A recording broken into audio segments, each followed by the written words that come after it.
आखिर क्यों एक माँ ने अपने बच्चे को छोड़ा घने जंगल में? चलिए जानते हैं। किसी गांव में एक किसान रहता था। उसकी शादी को काफी साल हो चुके थे, परंतु वह बेऔलाद था। फिर उस किसान ने बच्चे के लिए दूसरी शादी की। कुछ महीनों के बाद उसकी दूसरी पत्नी से एक बेटी पैदा हुई। अब वह पति पत्नी अपनी बेटी के साथ बड़े खुश थे। किसान ने अपनी बेटी का नाम परी रख दिया। अब वह किसान अपनी दूसरी पत्नी से बहुत ज्यादा प्यार करता था, लेकिन किसान की जो पहली वाली पत्नी थी उसे ये चीजें बर्दाश्त नहीं हो रही थीं।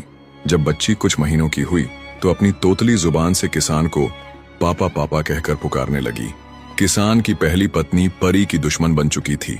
परी की माँ तो सारा दिन घर के कामकाज करती, लेकिन किसान की पहली वाली पत्नी किसान के साथ खेतों में काम करवाया करती थी।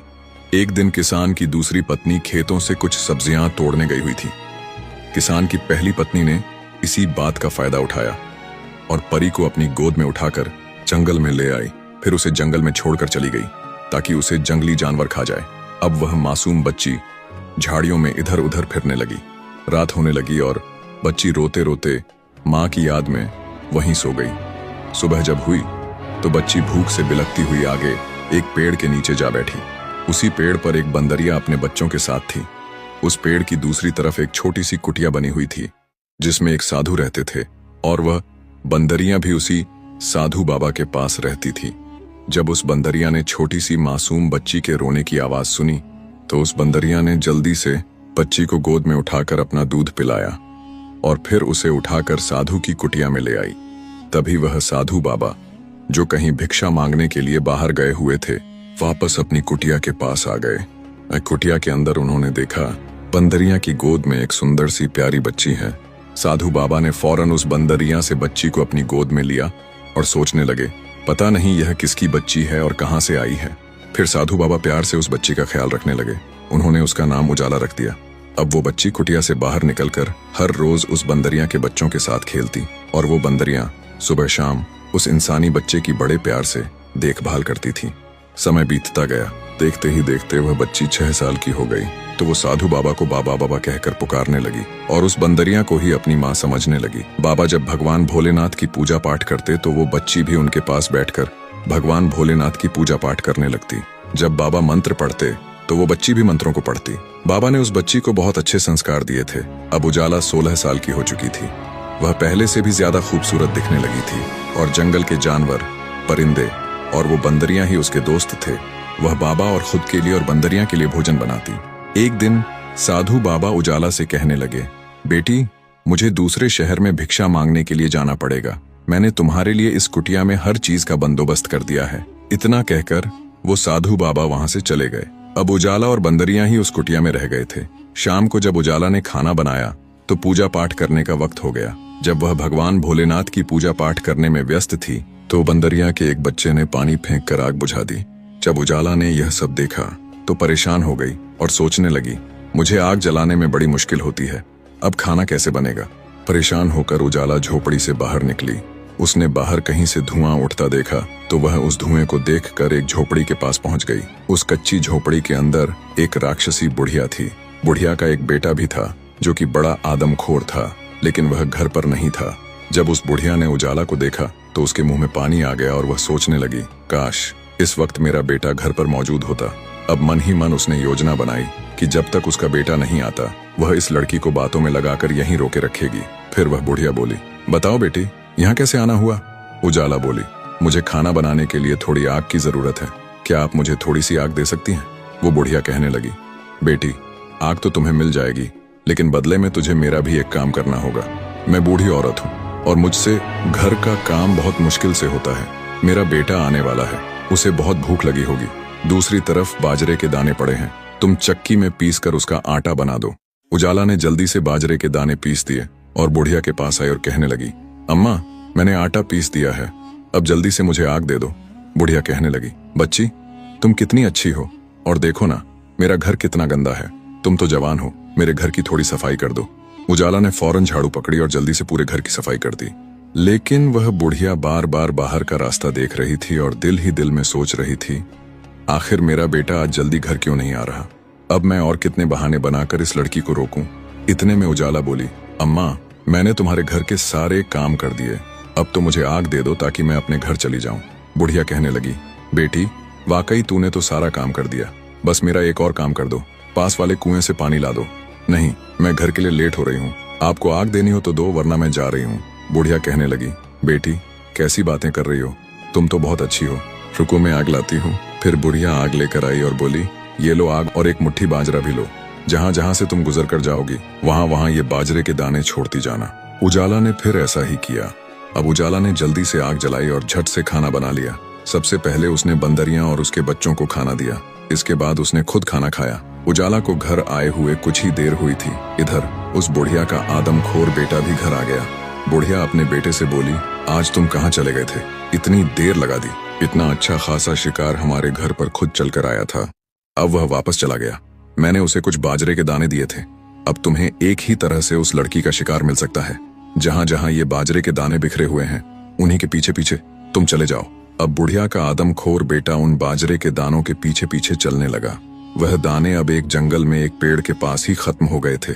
उसने जब इधर उधर नजर दौड़ाई तो उसे एक कुटिया नजर आई। उसने कुटिया का दरवाजा जोर से खटखटाया, दरवाजा खोलो। लेकिन उजाला तो खाना खाकर सो गई थी, उसे दरवाजा खटखटाने की जरा भी आवाज नहीं आई। अब उस आदमखोर को बड़ा गुस्सा आया और वह गुस्से से दरवाजा पटक कर तोड़ने लगा, मगर वह नाकाम रहा क्योंकि उस कुटिया के दरवाजे लोहे की मजबूत सलाखों से बने हुए थे। यहाँ तक कि उस आदमखोर की एक उंगली टूटकर उस लोहे की सलाखों में फंस गई। अब वह नाकाम होकर चला गया। सुबह हुई और उजाला ने जब कुटिया का दरवाजा खोला तो उस आदमखोर की जो उंगली कटी थी उसका नाखून उसके पैर में चुभ गया। वह दर्द से चिल्लाने लगी। धीरे धीरे उस नाखून का जहर उजाला के पूरे शरीर में फैल गया और वह बेहोश होकर वहीं गिर पड़ी।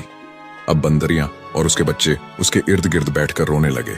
बंदरियां कभी उसका सिर दबाती, कभी पांवों की मालिश करती, लेकिन उजाला नहीं उठी। उसी जंगल में राजा शिकार करने आया था। राजा प्यासा था। तभी राजा की नजर उजाला की झोपड़ी पर पड़ी तो वह पानी लेने के लिए झोपड़ी के पास गया। राजा ने देखा झोपड़ी के अंदर एक बहुत ही खूबसूरत लड़की बेहोश पड़ी हुई है और उसके पास एक बंदरिया बैठी रो रही है। राजा ने लड़की के सीने के पास अपना कान लगाकर सुना तो उसे पता चला कि अभी भी उसकी सांसें चल रही हैं। फिर राजा की निगाह उसके पैर पर पड़ी तो उसने देखा कि उसके पैर में एक खतरनाक नाखून चुभा हुआ है। जैसे ही राजा ने लड़की के पैर से नाखून निकाला तो वह लड़की तुरंत उठकर बैठ गई।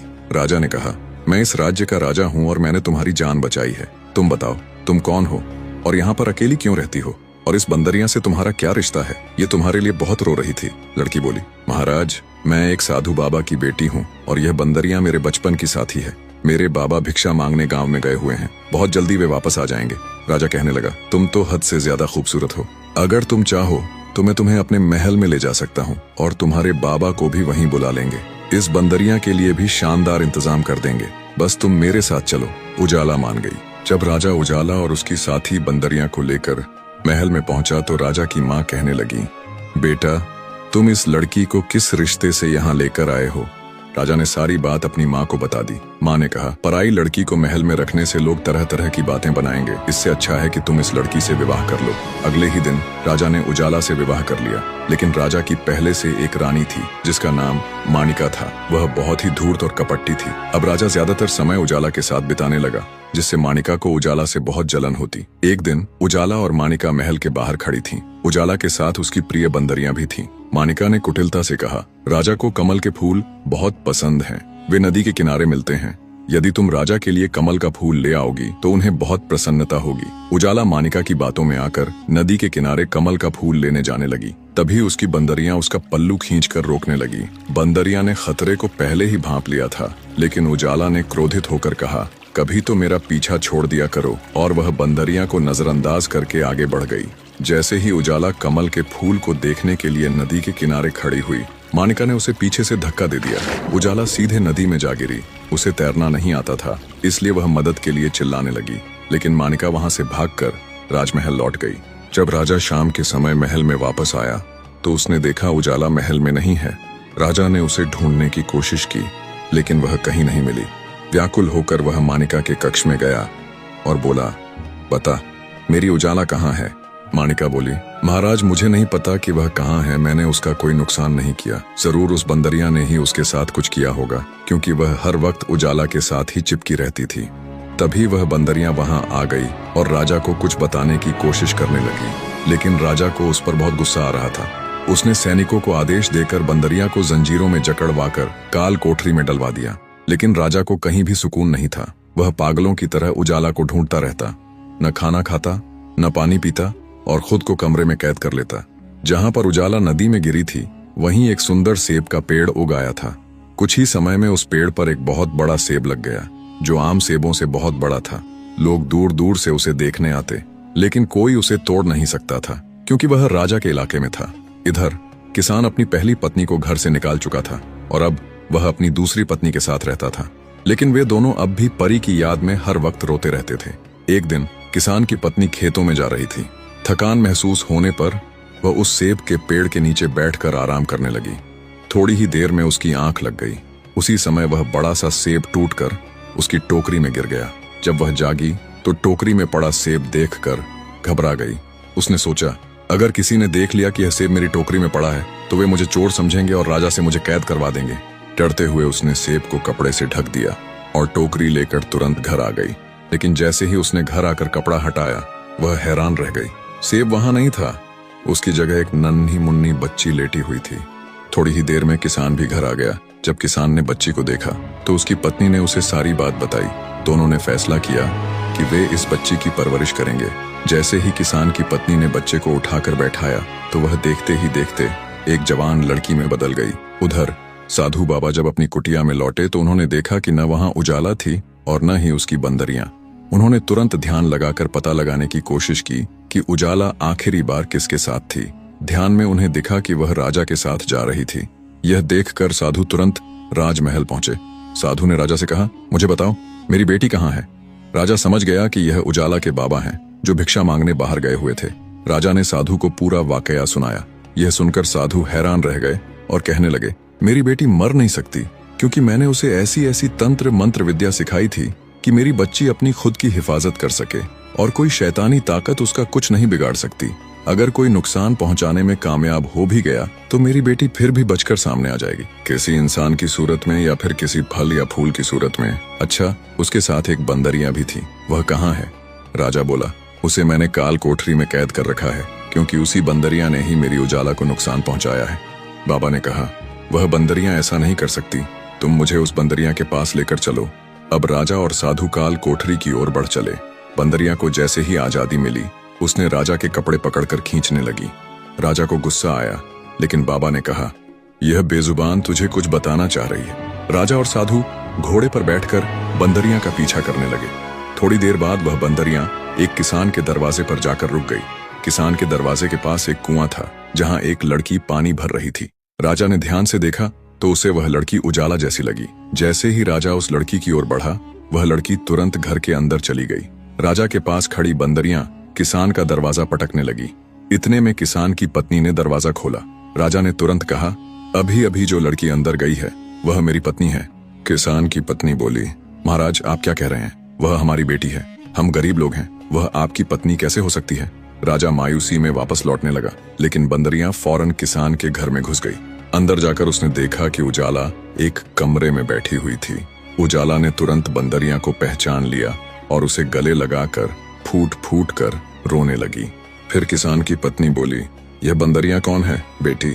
फिर उजाला ने अपनी माँ को सारी कहानी सुनाई। एक दिन मेरी सौतेली माँ ने मुझे उठाया और जंगल में छोड़ दिया। मैं बहुत रोई और भूखी प्यासी भटकती रही। उसी समय एक बंदरिया ने मेरी मदद की और मुझे अपनी संतान की तरह पाला।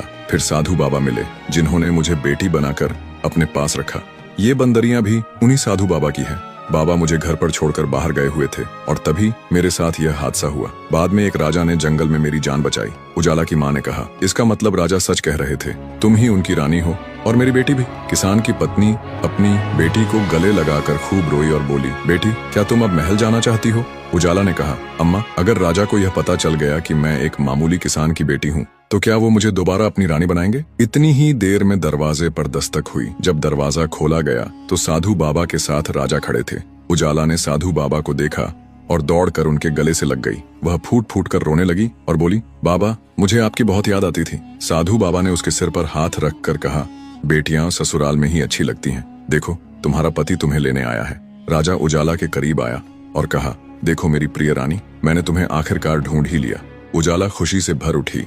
राजा उसे लेकर फौरन महल पहुंचा। महल में पहुंचते ही राजा ने सैनिकों से पहली रानी को बुलाने को कहा। जब पहली रानी आई, राजा बोले, हमने तुम्हें बहुत प्यार दिया था, पर तुमने हमें धोखा दिया।